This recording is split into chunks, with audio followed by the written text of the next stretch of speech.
Cinema আর what the comment section নিয়ে আজকে আমি হাজির। আমার পাশের সিটে বসে আছে সৌমেন। সৌমেন, আশা করি ভীষণ ভালো আছো। আজকে তুমি আমার কমেন্ট সঙ্গী। তো প্রথম কমেন্টসটা আমরা পড়ে নি। আতরবালা গল্পে হারিম হররে আমরা প্রত্যেক হারিম হররে একটা কুইজ করি।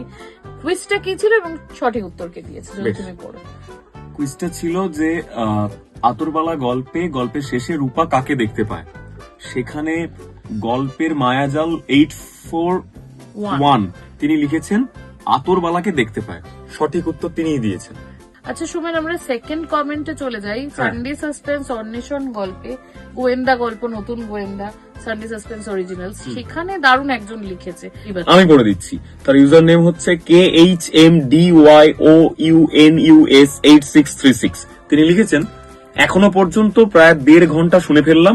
গোয়েন্দা গল্প হিসাবে ভীষণ ন্যাক্কামও যোগ করা হয়েছে। আচ্ছা, গোয়েন্দা হিসাবে অয়নের ভূমিকা এখনো পর্যন্ত ভীষণ অপরিণত, অদূরদর্শী মনে হয়েছে। যদিও শেষ দিকে কি অপেক্ষা করছে জানি না, সেটা শোনার জন্য আমি অপেক্ষা করতে পারবো কিনা সেটাই দেখার। আচ্ছা, এত অপেক্ষা উনি কেন করছেন? অনেকবার অপেক্ষা করছেন, বড্ড অপেক্ষা করছেন উনি। আর দেখো, আমার তো মনে হয় যে আমি যেটুকু জানি যে বা পড়েছি যে একজন গোয়েন্দা তো পরিণত হবে আস্তে আস্তে।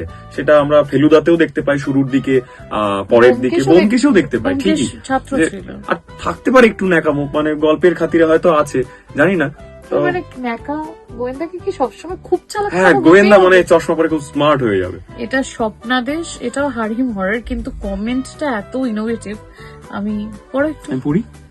লিখেছেন সায়ন দে 5835, আমার বাড়ি ঘটনাস্থলে, হাহা রিয়াক্ট ইমোজি। সেখানে রিপ্লাই করেছে ওকে, তিনি রিপ্লাই করেছেন কংগ্রাচুলেশনস। ওকে, কংগ্রাচুলেশন কেন করেছেন? এবার পাপিয়া সরকার 4428 বলছে, ওখানে আমবাগানের পাশের মিত্র বাড়িটা আছে। অ্যাকচুয়ালি গল্পে আমবাগান এবং মিত্রবাড়ি ছিল, তাই জন্য। হ্যাঁ, এবং এইসব বাদ দিয়ে সম্পূর্ণ অন্য একজন ফ্যাক্ট দ্য এনাক্ট তিনি লিখেছেন, না কিন্তু তুমি বললে লাগিয়ে দেব কয়েকটা আম গাছ। তো প্রেম হচ্ছে এখানে। এবার আমি জানতে চাই, আম গাছ কি লাগানো হলো, সেখানে কি আমবাগান হলো, বৃক্ষরোপণ হয়েছে? এই পাপিয়া সরকার এবং ফ্যাক্ট দ্য এনাক্ট, এটা কি সেই আমবাগানে গিয়ে বসলো? না, যদি পরের ঘটনাটা আমরা যদি এই কমেন্টেই জানতে পারি যে তাদের এই আম গাছ লাগানো হয়েছে কিনা, বাগান তৈরি হয়েছে কিনা, এই যে একটা প্রেম ভাব, এটা কি পরিণতি পেল? দেখো, আজকের জন্য এটুকুই। Thank you Soumen. এবং পরের সপ্তাহে আমার গেস্ট কে হয় এবং কি কি কমেন্ট আমি পড়ি সেটা জানার জন্য অবশ্যই এই এপিসোডটা দেখুন এবং কিপ কমেন্টিং।